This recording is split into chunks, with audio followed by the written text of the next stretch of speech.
नमस्कार दोस्तों, मेरा नाम आकर्ष। मैं आ गया आप लोग के बीच बातों की बात में एक नया चर्चा का विषय लेकर।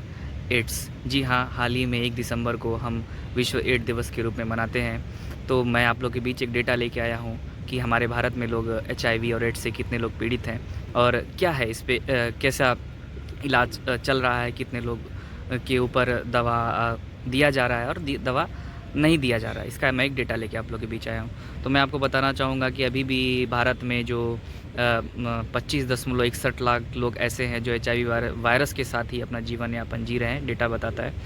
और हमारे स्वास्थ्य मंत्री जेपी नड्डा जी ने इंडियन एचआईवी एस्टिमेशन 2025 की एक टेक्निकल रिपोर्ट जारी की है और उसमें बताया है कि भारत में जो 73% का जो तबका है वो जो हेटेरोसेक्सुअल मतलब विपरीत लिंग से संबंध बनाने के बाद उनके अंदर एचआईवी का संक्रमण हुआ है।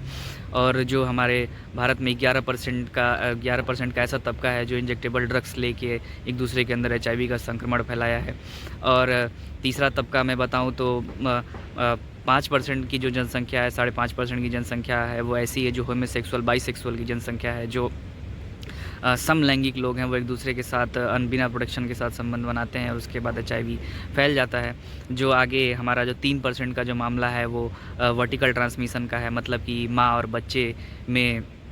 माँ से बच्चे में फैले हुए एचआईवी का मामला है। अब मैं बताना चाहूँगा कि हमारे भारत में बहुत से ऐसे लोग आंकड़ा है जो हमें पता ही नहीं है कि एचआईवी कितने लोगों को हुआ है। बहुत लोग डर के मारे टेस्टिंग कराने नहीं जाते हैं। ये तो एक कह सकते हैं कि ऑफिशियल आंकड़ा हम लोग के सामने पेश किया गया है।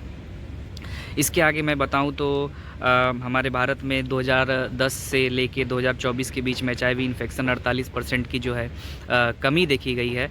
और अभी एड्स से संबंधित जो मौतें हैं वो भारत में 81.4% कम हुई हैं। और एचआईवी टेस्टिंग जो थी वो 2020-21 में लगभग 4 करोड़ पर ईयर पे हुआ करती थी, लेकिन 2024-25 में उसको बढ़ाकर 6 करोड़ कर दिया गया है।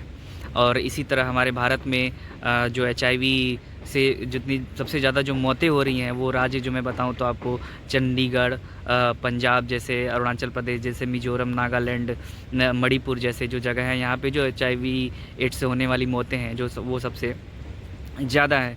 जी मैं बताऊँ एचआईवी और एड्स के बारे में बताऊँ तो एचआईवी एक ऐसा वायरस है जो आपकी बॉडी में बिना प्रोटेक्शन के साथ यौन संबंध बनाने पे आपके शरीर में जाता है।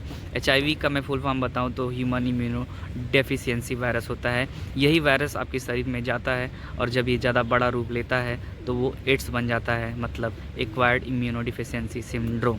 और जब वो एड्स हो जाता है या एचआईवी हो जाता है तो आप बचने के चांसेस कम है, एक न एक दिन ज़रूर मर जाएंगे। तो मैं सारे आमजन से अनुरोध करना चाहूँगा कि हमारे भारत में इतने सरकार सब कुछ इतना अवेयरनेस ला रही है तो आप लोग खुद भी अवेयर हों और दूसरे को भी अवेयर करें कि अनप्रोटेक्टेड सेक्स ना करें, इंजेक्टेबल ड्रग्स हर बार अलग यूज़ करें, ड्रग्स वगैरह में जो इंजेक्शन यूज़ हो रहा है उसको रोक लगाएं। तो ख़ास तौर पे अगर बात बस यही कहें कि इंसान जो भी ह्यूमन है, जो भी लोग हैं हमारे भारत में जी रहे हैं, जिनको नहीं है या उनको है, एचआईवी का ज्ञान देना ज़रूर चाहिए। चाहे बच्चा भी हो, चाहे छोटा हो, चाहे बड़ा हो, लेकिन उन्हें एचआईवी का ज्ञान ज़रूर दीजिए कि आने वाले दिनों में अगर तुम ऐसा काम करते हो तो उसका परिणाम क्या होगा। एक दिन तुम मर सकते हो और इसका जानलेवा परिणाम हो सकता है और कुछ नहीं है। तो इसी के साथ बातों की बात में जो मेरा आज चर्चा का विषय था वो था जो डेटा मैंने था वो आप लोगों के सामने प्रेजेंट किया। और अब मैं आपके साथ मिलूँगा अगले वीडियो में नया चर्चा का विषय लेकर। और आप सभी का मैं धन्यवाद चाहता हूँ। नमस्कार, सत श्री अकाल।